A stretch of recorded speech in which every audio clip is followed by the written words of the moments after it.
welcome to episode 166 of In Touch with iOS, a podcast that talks about iPhone, iPad, Apple Watch, Apple TV, and related technologies. I'm your host, Dave Ginsburg, and this is a special episode with special guest, Mr. Mike Potter from Macstock for Mac Guys Only. How you doing, Mike?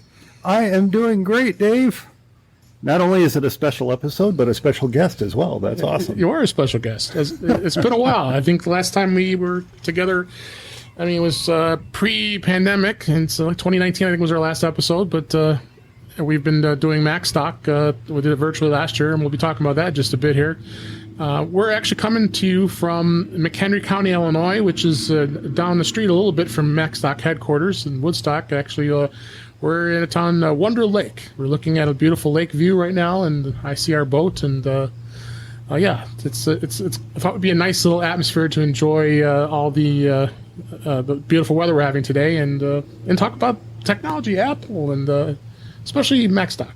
I was going to ask if you were going to tell them where we were sitting, because this is a gorgeous setting, Dave. Yeah, it is. It reminds me very much of the episode we recorded downtown Chicago, right. Except a heck of a lot quieter. A lot quieter. Well, we'll see as the show goes on here. We might get some dog barking and some boats going by, and get a few water skiers. Which we just had if want to go by here. So, but hopefully the recording will keep it a little relatively quiet. But you'll understand that's why we're doing here. So, but it's the beautiful day and the beautiful time to talk about technology. But probably one of the primary reasons why I wanted you to come out because we have Macstock.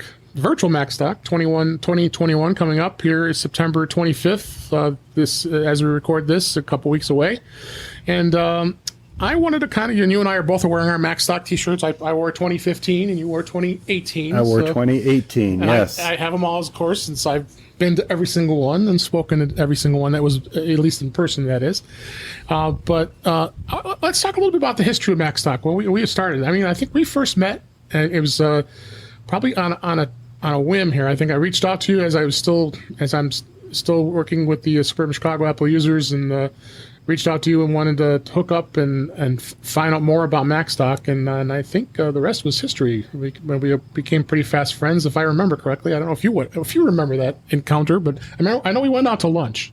The funny thing is I don't remember that. I feel like we've been friends much longer than the history of Macstock. Yeah, it's been. So it really, that whole so we just met in 2015, really? I believe so, yeah. Wow. If I remember correctly. Wow. Yeah, no, I do remember going out to lunch, though, with you for the very first time. And we discussed it, and you said, hey, you want to speak? I said, yeah, I'm honored. So it's pretty hard for me not to remember the 2015 edition, because I felt out of place at first.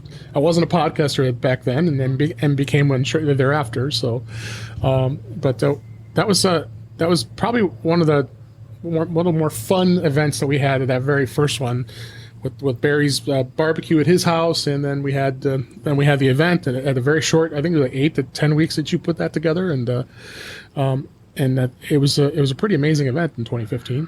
Well, Barry is the grease on so many wheels. Yes, and he is. He certainly was for the first Macstock.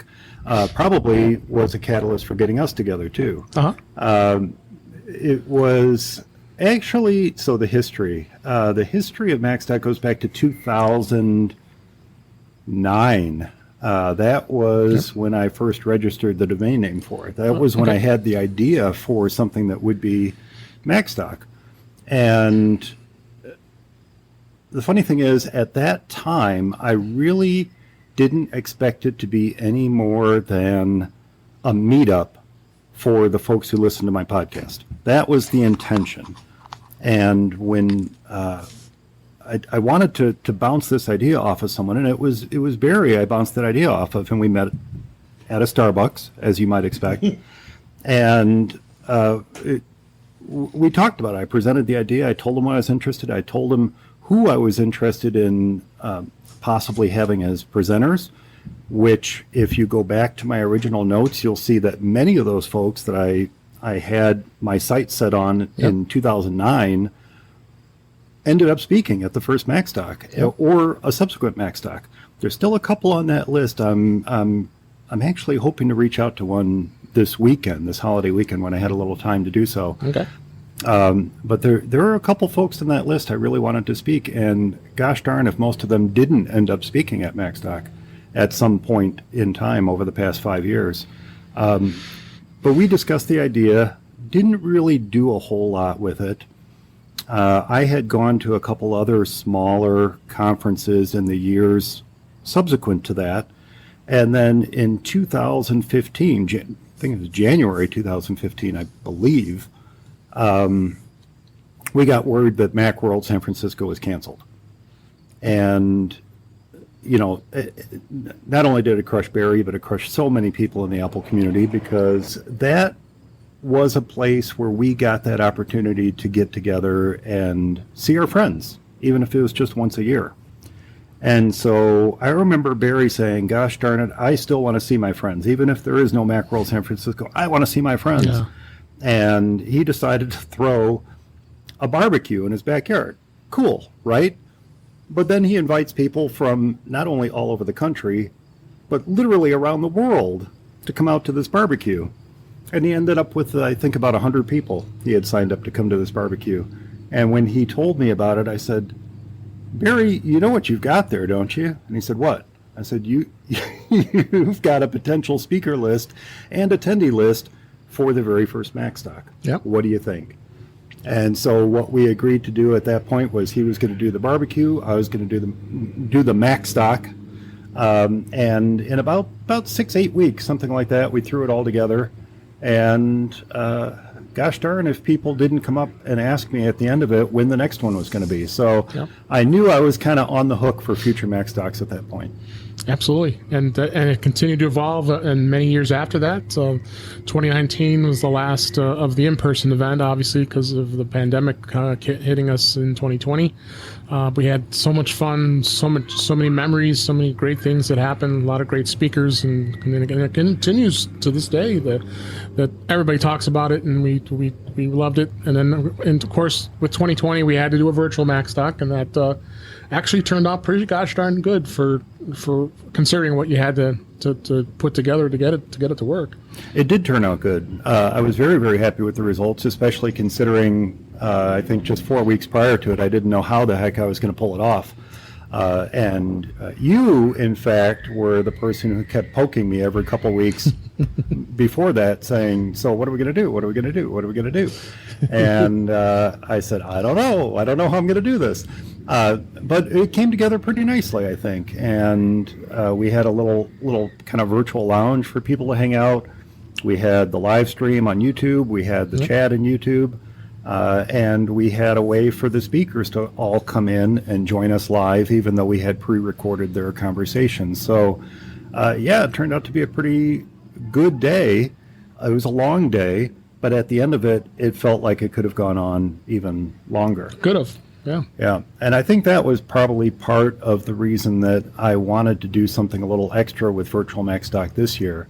And when things were looking better back in, I guess it was June of this summer, things were looking a little bit better, things were trending in the right direction. Yep. I said, well, what if I have a small in-person audience who can sit there and participate in the event live, watch the recording, watch the actual broadcast of it live as the day goes on. And so that's where I created the VIP pass. Yeah. So it's a very small group of people out of necessity. Originally it was 60, and then in the weeks since then I've had to reduce the capacity a couple times. But yeah, it's an opportunity for a few folks to come in, and I imagine local, folks from the local area to come in and kind of sit in and get together with a few of their Macstock friends for if for nothing more than a day. Now, I did want to plus that a little bit for the folks who are making the trek. We do have some folks who are coming further than the Northern Illinois area. Right. So I did want to kind of plus it a little bit. So I think we're going to get together for dinner that night. And then we have some plans for a small Macstock picnic on Sunday, which fun. I think is going to be a heck of a lot of fun. Even if a lot of folks are going to have to, get on their plane and head home Sunday.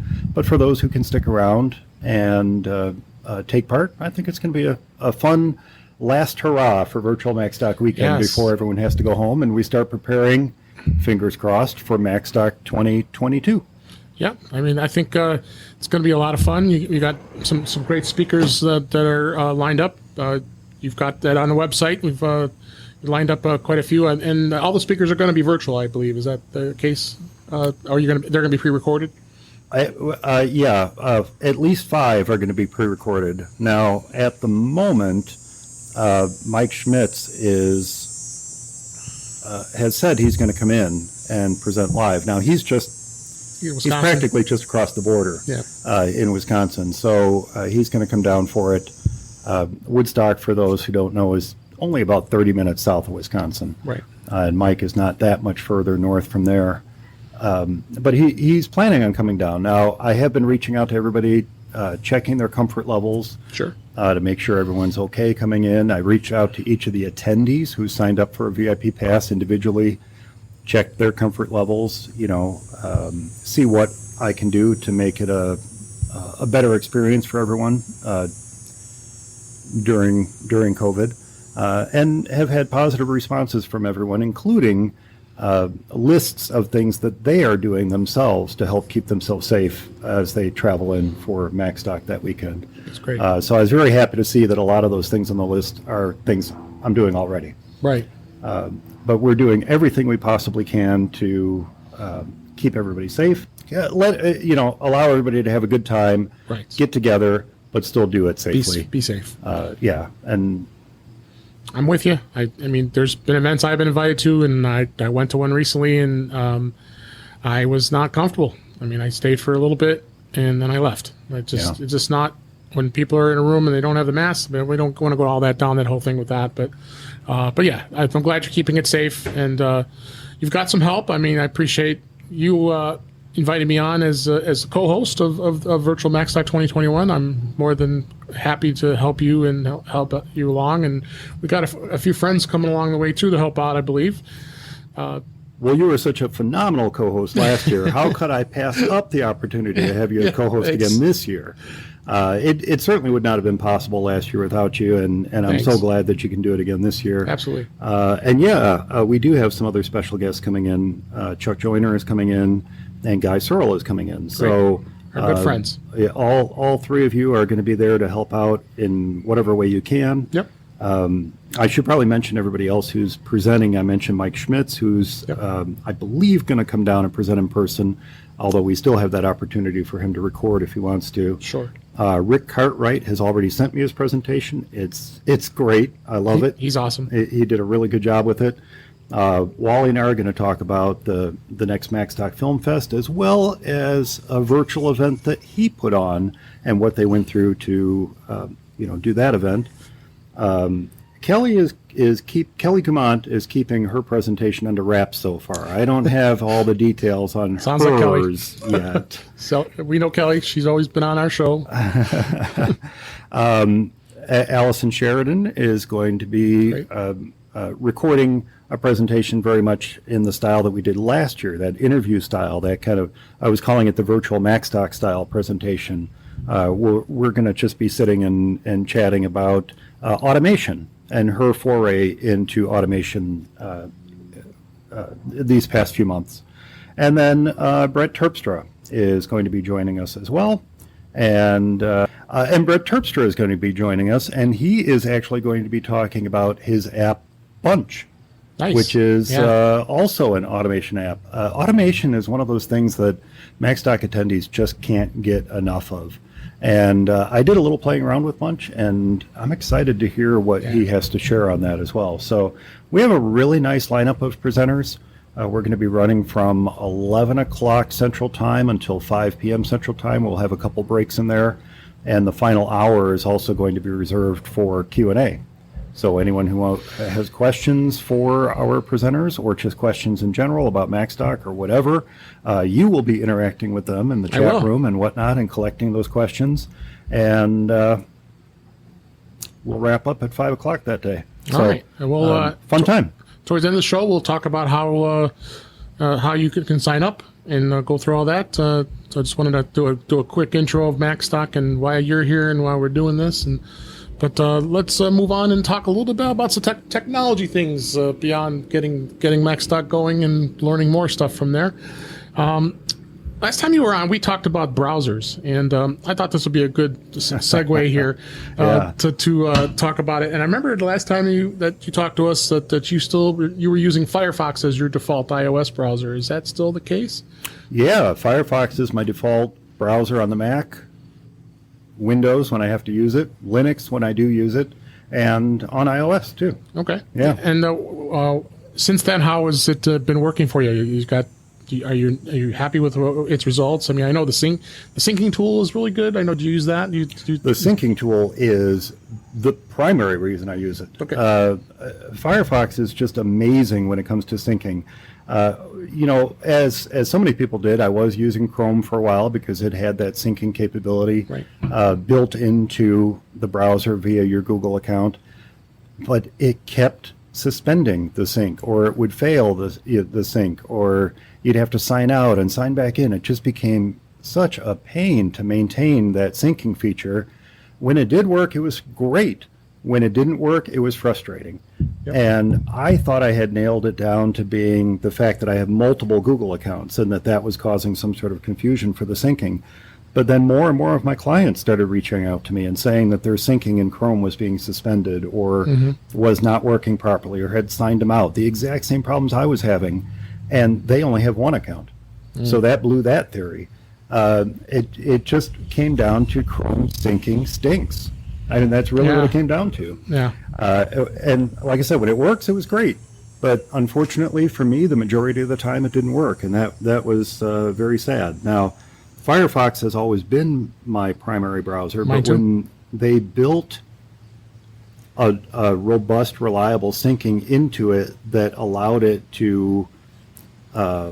me to reliably sync my history, my settings, my tabs, if I wanted to, from my desktop to my mobile to my other desktop to my other mobile to my laptop. When they launched that and I tried it for the first time, it solved all those problems, and I just knew that Firefox would have to be my default. And then of course when they released it for iOS, I hopped on it right away. Now what made this a much better experience is when Apple allowed me to set Firefox as my default. Yeah, I was going to say. And that was, about a year ago or so? Something like that? About a year, maybe a little less, a little longer. Even though I had been using it much longer than that, that was really the thing that made it a completely seamless experience. Versus having to pointedly go select Firefox each time or have links accidentally open in Safari or whatnot. Now they open in Firefox like they should, and I just love it. And the feature, as so many people do, I do a lot of my news browsing on the phone, or I do a lot of it on my iPad. Yep. But sometimes I want to read an article later, or it's an article that's important for work-related things. I love the share. So obviously you can share, but one of the things about sharing a link to Firefox is you can tell it to send that link to a specific device or to multiple devices. And so I'll very often come up across an article in Flipboard, click share, send it to Firefox, and send it to my desktop at the office or send it to my desktop downstairs where it's much more relevant and much more useful to me when I read that article. So I absolutely love that feature. And on the desktop, you can't. If you haven't used it, you need to use the screenshot feature of Firefox. I used to use a third-party tool for doing screenshots of websites. More often than not, if you do Command-Shift-4 and you highlight on your screen, or Command-Shift-4 space, which is all built into macOS, and you're doing a screenshot of your desktop, you're only going to get what's on your screen. But when you have a website with a lot of information below the fold, as it were, the screenshot feature of Firefox that allows you to capture that entire page from top to bottom and save it to your downloads folder in one motion is just amazing. I love that. But then, to take a cue from Apple, something that Firefox has always been on top of is privacy. Yep. Firefox is, one of the leaders in privacy protection right alongside Apple, I'd say, and if not better in some ways. But I really do love the privacy features of Firefox, and those privacy features are carried over from the desktop to iOS. And it's just one of those things that keeps me going back to it. Plus, I love to support the open source community, too. Yeah, and Mozilla has done a really good job in the open source community. That they've had this browser going for a long time. It's getting a little competition though, because Microsoft, of course, we don't like Microsoft as much, but Microsoft Edge is becoming a worthy competitor. I know you haven't used it much, but I use it. I used it enough. I don't use it on my Macs though. Yeah, it's Chromium. It's Chromium based, and essentially Chrome. But as everybody's complaining about how much bloated Google Chrome is, I think Microsoft has done a good job of really bringing the bloat down, and it works really well. Works really well in the enterprise too, because the enterprise is happy with it. Because I can say that firsthand, working at my company, because the security is very good with that. They can keep it within the boundaries of the corporate network, because it is able to be locked through through the Office, so through Azure and through Office 365. But the browser itself, is for anybody who's listening, is I think it's a worthy competitor at this point. I never thought I'd be putting Microsoft up there near, because Google Chrome was always the browser that everybody was using for a long time, and they still are. But I think people are starting to wander away from Google Chrome a little more. I have not seen this so much on the Mac, but a number of my clients do run Windows, and right. The common denominator between running Chrome and getting adware on their Windows computer is almost undeniable. Yeah. I don't see that anywhere near as much when they're using Firefox or Edge, right, or Opera. Safari's gone on Windows now, but any other browser than Chrome.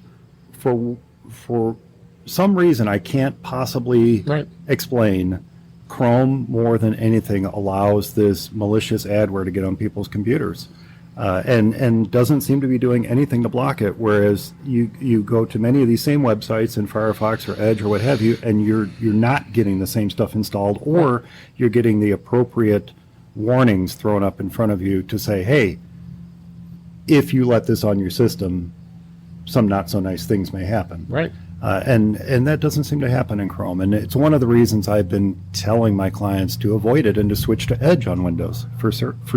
Oh, for sure.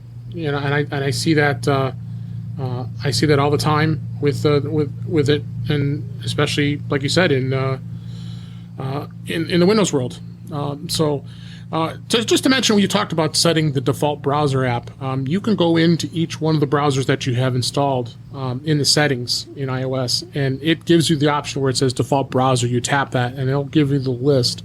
I've talked about this before, of which browser you choose to be your default. So it doesn't have to be Safari anymore, and that was a great thing about it. They did that with Mail too. So if I've got Chrome, Edge, Safari, Firefox, Brave, and DuckDuckGo is another one that's becoming a worthy competitor now. You might want to check out as well. But you can have anyone or all these browsers on there, and if you so choose, you want to try it being a default, your default, it's going to open up everything in that browser now. It's not back in the old days of iOS where Safari was it. You didn't have a choice, and when these browser developers were putting them together on iOS, they didn't have a choice. The Safari was always the back end of a browser. So I think Apple is doing a lot better when it comes to browsing by allowing you to choose what browser you want to use. Now, correct me if I'm wrong, though. Don't all browsers still need to use Apple's WebKit? I believe they still have to use the WebKit part of it, but I think they've removed a little. It's not as grasped. Maybe I could be wrong. Not as restrictive. I don't think it's as restrictive as it used to be. Yeah. That I believe that they are able to allow, because Apple wouldn't have allowed it to be default. But again, you can't your Joe Schmo browser. Apple's not going to just allow you to be that browser to become a default. You have to be certified with Apple. And so any browsers that you go out there, I mean, I know we've named the top 5 or 6 that are out there now. There are many others that are out there that are also worthy competitors, but they have to work with Apple to get certified, and for them to allow the fact that it can be a default browser. I will say I am disappointed that Opera does not have a great presence on iOS. My secondary browser used to be Chrome. I think I implied Chrome was my primary browser. It never was. Firefox has always been my primary browser. Chrome used to be my secondary browser, but when I gave up Chrome, I needed a browser that was Chromium based. And after a lot of searching, I ended up with Opera on the Mac, and I've been very, very happy with it. And one of the features I do like about it is the built-in VPN feature. Now, you have to trust it is Opera's VPN. You have to trust that they're going to keep your information secure and whatnot, but in my testing it seems to be pretty good. But more often than not, the private browsing and or VPN features are used mostly when I need to log into a non-primary account or something like that, and I don't want my saved account information to pop up, or if I'm logging into one of my clients' websites, or anything like that is when I use private browsing or I use the VPN. But I am disappointed that Opera doesn't have a better presence on iOS, and that is where Edge excels, is they do have a version of Edge for iOS, and so you can take advantage of the syncing feature to get everything from one device to the other. Absolutely. And I don't know. I think they might, if Edge has a version for Linux. I don't know. Chrome for Linux, but I wouldn't be surprised. Firefox. Microsoft has been very well open with working with Linux, especially with Office. Yeah, So, well, that's something that Microsoft has done really, really well under their new leadership. I mean, if you think back to the bad old days of Microsoft versus Apple or what have you, if that's where your mind is stuck, it's hard to imagine saying that Microsoft is doing good things these days, but they really are. The new leadership at Microsoft is embracing open source. They're embracing the different platforms that they launched Edge for Mac and Windows and iOS and Android, I believe. It says a lot for them, and the Mac Office, the MacBoo they used to call it, the Mac Business Unit, used to be kind of isolated, and when a new version of Office for the Mac came out, it always came out months after the latest Windows version came out, and that's because the MacBoo, the Mac Business Unit, didn't have access to what the Windows Business Unit was doing. And they do now. They do now. But that's why the Mac version always felt a little different. It wasn't fully compatible. When they brought those units together and they started co-developing, oh my gosh, Office just really took off for the Mac and became a much, much better product. So I'm just thrilled with what Microsoft is doing, not only for putting Office out there on the web, putting it out there on the Mac, on iOS, on Android, on Windows, and that allows folks who are using Linux as their desktop to run it as well. And I just think that's great. Yeah, absolutely. So that's our spin on the browsers. I think it's good to know that you have alternatives, and I think especially for iOS and iPadOS for that matter. I mean, your iPad is going to get a much better experience with Firefox with the bigger screen. So check out both, and I have links in the show notes for all the browsers that are out there. I put the top 5. Actually, I'll put DuckDuckGo in there as well. Top 6 that are out there now, and you should check them out. Yeah, if you're using Safari exclusively on iOS or iPadOS, give Firefox a try. Yeah. You mentioned tabs. Tab management on Firefox is so much better than on Safari. I agree. It's funny, but Safari has really... I use it for one thing. Guess what I use it for? What's that? iCloud. Oh, okay. iCloud.com. Yeah. That's it. That's what I use Safari for. Not that it doesn't work under Firefox. It works great in Firefox, Yeah. but it goes to that separation of accounts thing. And if I'm going to use iCloud, I use it in Safari, and that's about it. Everything else is done in Firefox or Opera as my secondary browser. Yep. You mentioned Flipboard, and I have been blind to Flipboard for some reason. I knew Flipboard was a great service and a great way to find information. And I just have rediscovered it within the last few weeks. And Oh, really? we now, In Touch with iOS, now has a magazine that I've created. Oh, excellent. So you can, I'll have a link in the show notes. You can go to In Touch with iOS's magazine. I'm flipping tons of articles that we usually refer to when we discuss as whatever we've talked about today is going to be in there. Go out there and follow it, because I think it's a great thing to get information. I mean, our friend Chuck Joyner does one for Mac Voices as well. Yep. And there's so much resources. I was just so blind of it, and realizing how important Flipboard is, because there's so much information there. It's so much easier to get to it by other than me using a news aggregator like an RSS reader and things like that. So you mentioned, I want to ask, how are you using it? Are you using it on your iPhone and or even on your iPad for that matter? Flipboard? Yeah. I use it on both the iPad and the phone. Now, I will say in recent weeks, I don't know if it's a problem with Flipboard or if it's a problem with iPad OS. I don't have this problem quite so much on the phone, but on the iPad, I'm running into massive slowdowns using Flipboard, and I really think it's the ads. It's all the ads on these websites. When you click on a news link, Yeah, the specific website. the specific website has a bunch of ads on it. Macworld. Macworld, yeah, that's a notorious example. Oh, Yeah. by the way, Opera has phenomenal ad blocking. Yeah. Much better than any other browser. Firefox gets good ad blocking when you install a third-party add-on or third-party extension, but Opera's built-in ad blocking is great. Yep. If you go to a website where it's just chock full of ads, check it out in Opera. Now, back to Flipboard.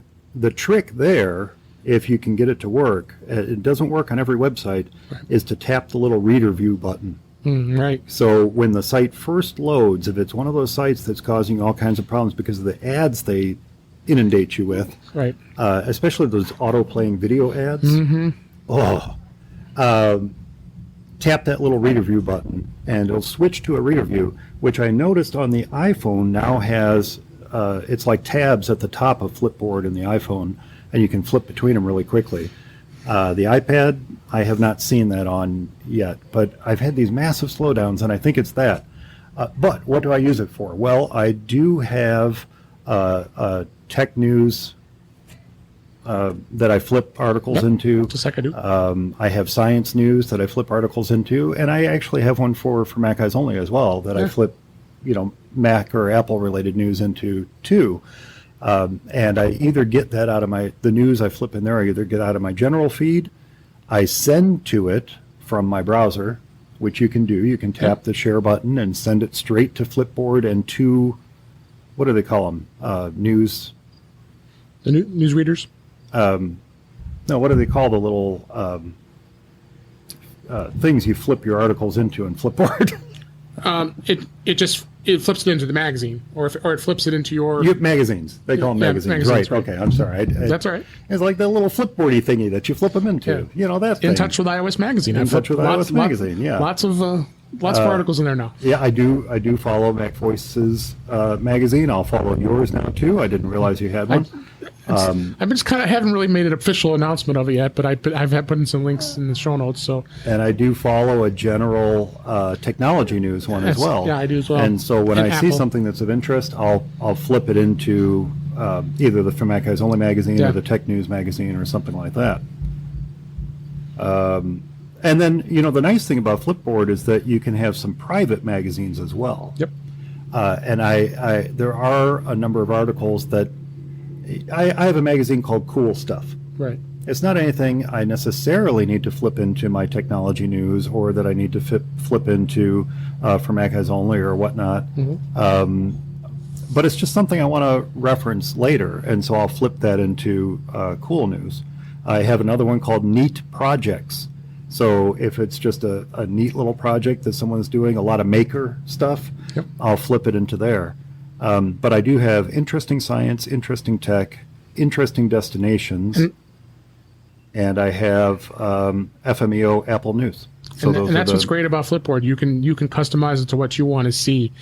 Apple News, News Plus is, granted they've done a good way they've got that set up, but you can't customize it anywhere near as much as you can with Flipboard. So, I'm a subscriber to Apple News Plus as part of my Apple One bundle, and I tried to go spend some time in there, and you can add things that are in there, but it seems like the top news is always going to be the first filter before you get to what you really want to see, and that's how I've liked to have my news customized, because I'm focused on technology like you are, so that's what I'd like to see. So that's good to know. But like I said, we'll have a link in the show notes for the magazine that I've created for In Touch with iOS, as well as others about Flipboard, and definitely want to check it out. So another topic I want to talk about here is the wallet on iOS. That's become become a way to store your credit cards, your loyalty cards, all those things in.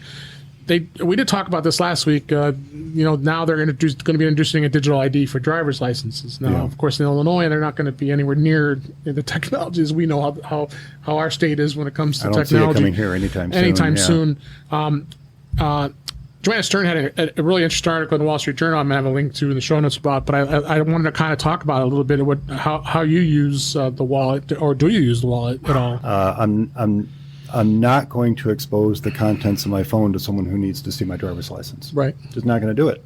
But that's essentially what you're doing. Right. Now, if there's a way to display the license without unlocking the phone, without exposing any other information, I've not seen that yet. Apple seems to hint that there may be a way to do that, but no, I'm not going to do that. In fact, the one quick trick, you can just flip the sleep button and your phone will get to the point where you tap in your PIN code or your Touch ID or your Face ID and it's unlocked again. But if you press and hold the power button and you get that slide to power off thing, the second you get slide to power off, even if you don't power it off, it requires a PIN code. Right. It will not work with Touch ID or Face ID at that point. It requires the PIN code. And that's a big difference between what you can be compelled to give up and what you can't be compelled to give up when unlocking your phone. So that's something good to know. But back to that, what do I keep in there? Well, I do keep 2 credit cards in there. Yep. I do not keep my business card in there because my bank won't allow it to be saved in Apple Wallet. It's just not a feature they've enabled. But my major credit cards are in there, not only because of the whole, push to touchless payment in the last year and a half or so, but because Apple Pay is just so gosh darn convenient. It is. Even with the Apple Watch, too. Apple Watch, or I always use the phone for it, but I do keep the cards in there, and I do touchless payments at the gas station.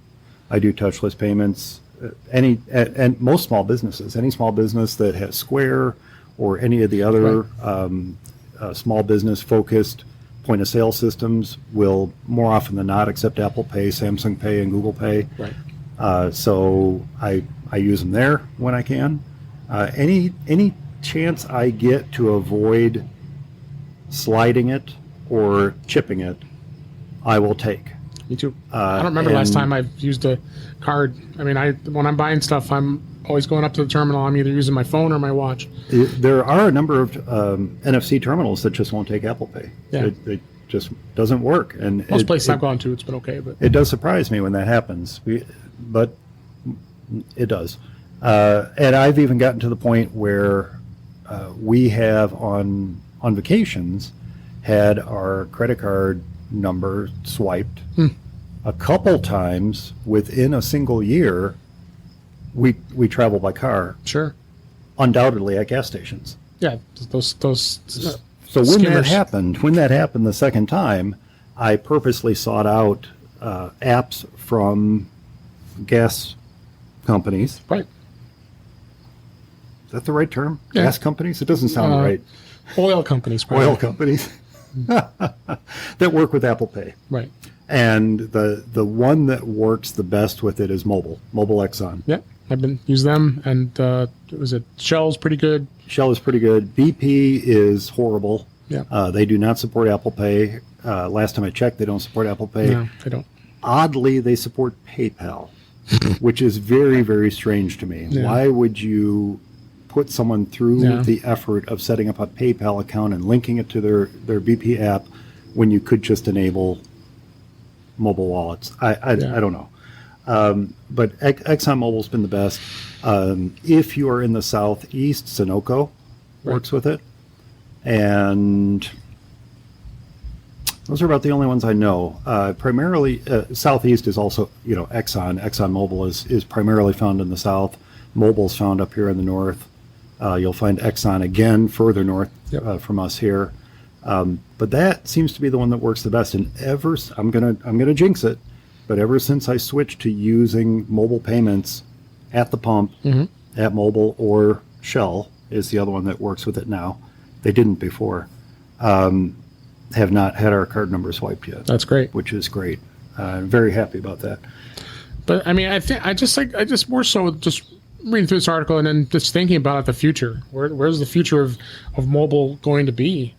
They put a funny analogy about, if you remember that Seinfeld episode with George Costanza when he had his big wallet and he had to he's opening up that wallet and he's like he's got it with two hands trying to put that next receipt inside his wallet. Well, apparently the guy who wrote that Seinfeld episode said that the wallets are over.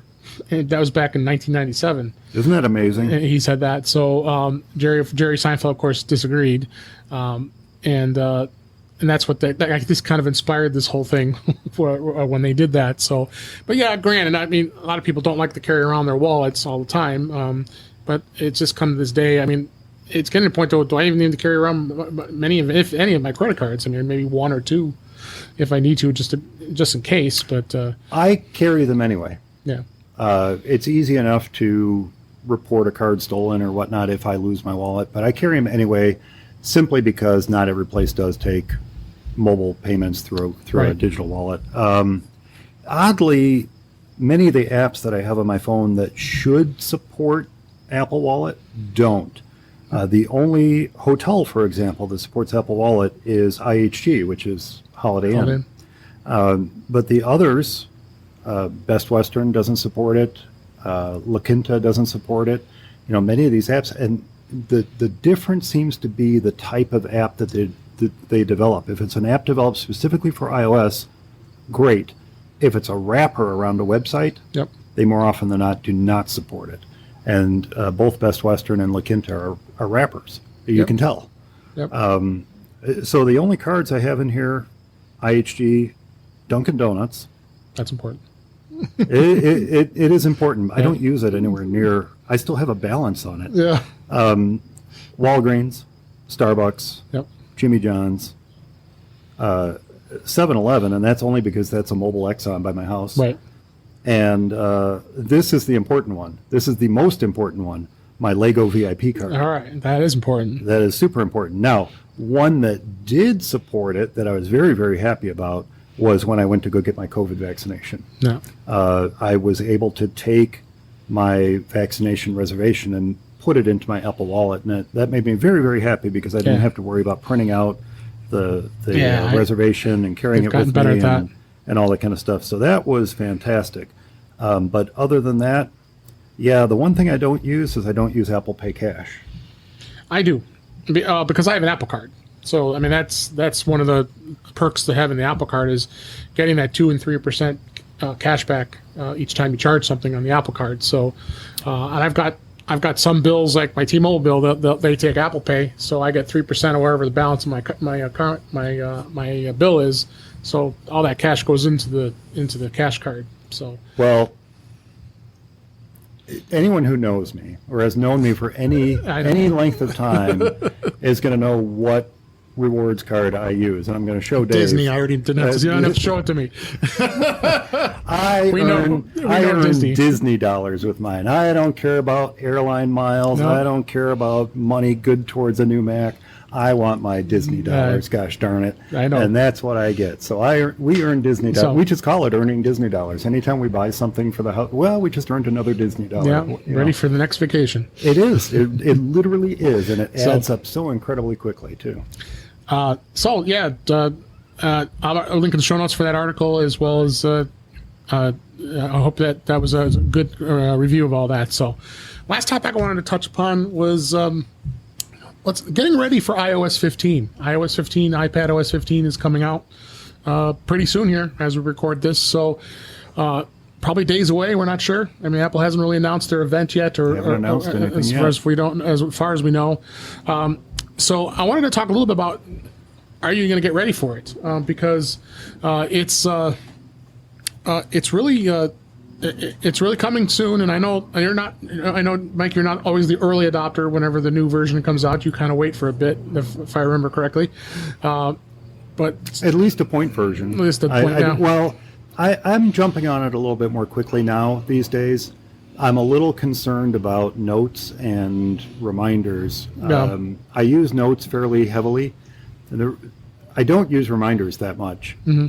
I do use them, but not that much. But I am concerned about notes because Apple is changing the format once again, like they did with reminders a couple of years ago. right, And my biggest concern with that is that most of my Macs can't be upgraded to Monterey.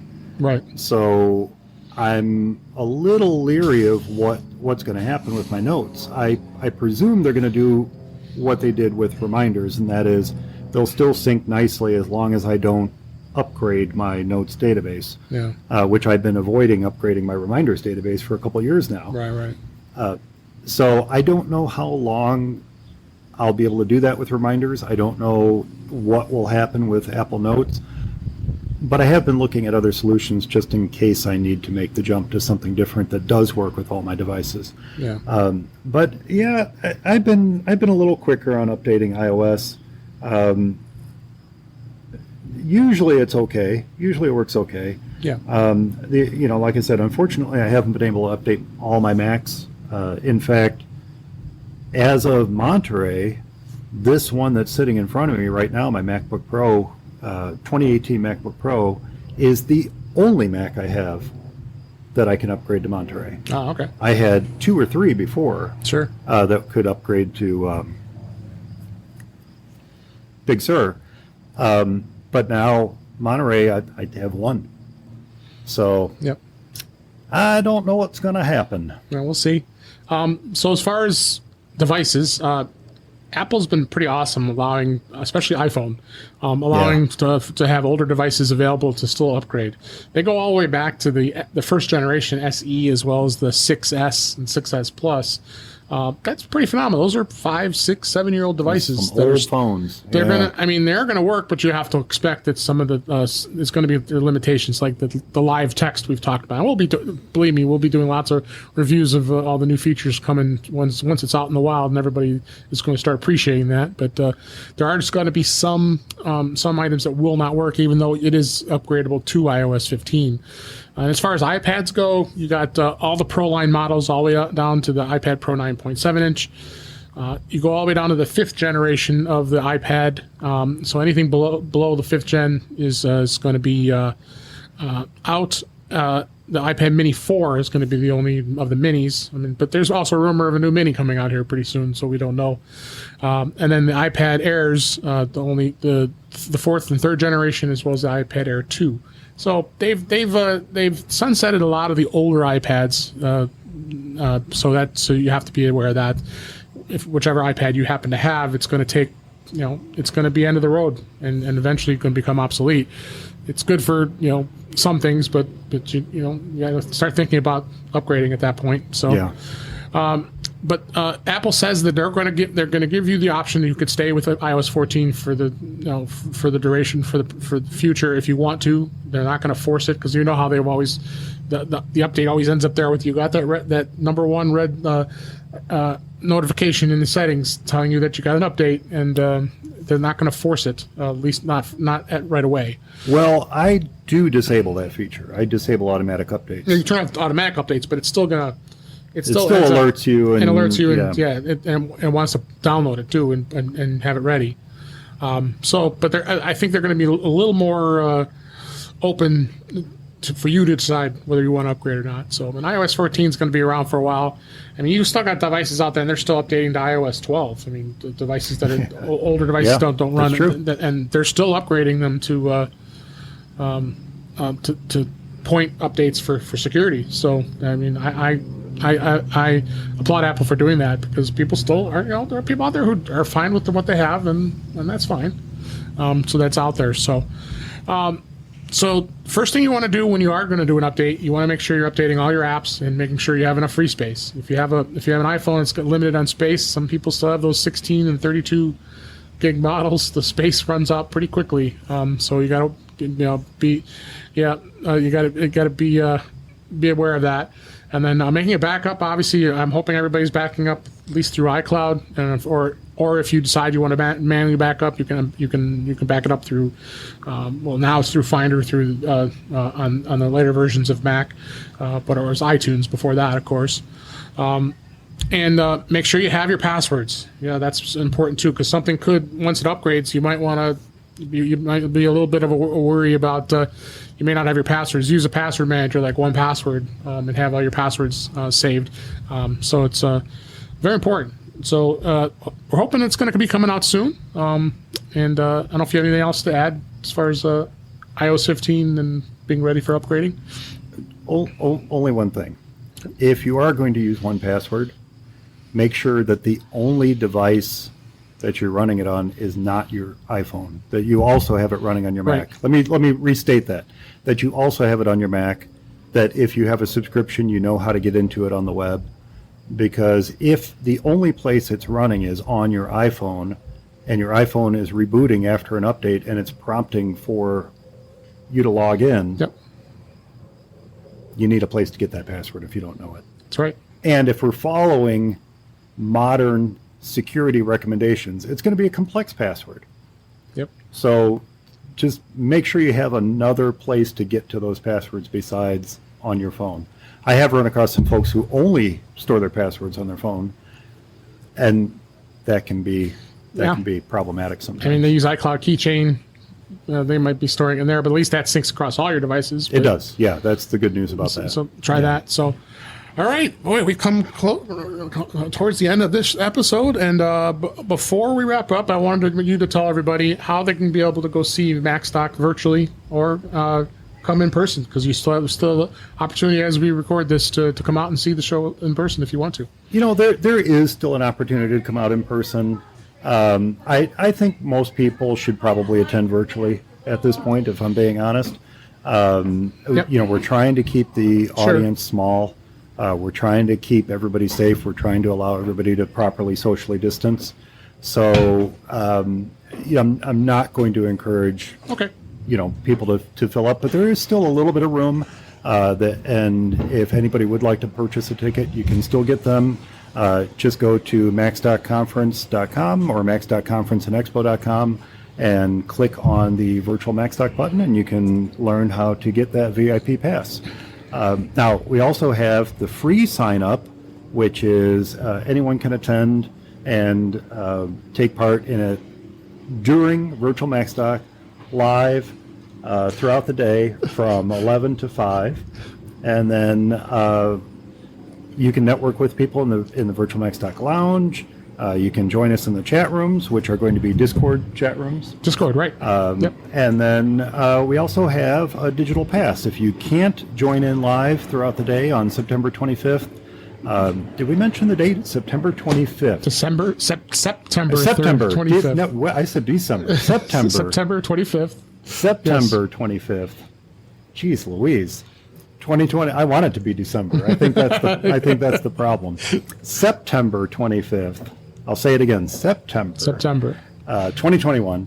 And if you can't join us live that day, I do offer a digital pass as well. Mm-hmm. Everybody's talks will be available for basically time-shifted viewing, and that's available too. And anybody can sign up for that, and you can sign up for that even after Virtual Macstock is over. But yeah, if you'd like to join us in person, you should be aware that COVID policies will be in effect. Right. And we do require everybody to have proof of vaccination, and we are going to require everybody have a mask as well. Absolutely. But you are welcome to sign up, and we do still have a few slots open for that as well. Great. All right. Well, we've wrapped up the show for this week. I will go ahead and wrap us up. This is a wrap. That's a wrap for this week. Please send your comments, questions, and suggestions to our email address, feedback@intouchwithios.com. You can follow us on Twitter @intouchwithios. You can go to our YouTube page, youtube.com/DaveG65. You can also subscribe to us in your favorite podcatcher, including Apple Podcasts and many others. But better yet, go to our website intouchwithios.com, where all the links to all the ways to listen to us are there.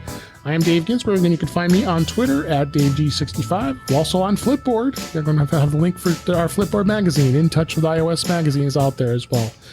And I want to thank Mike Potter. Thank you so much for being here. We had a blast it being in person for the first time in quite a long time. Quite a long time. And enjoyed this beautiful atmosphere looking at our lake shore here. And let everybody know where they can find you.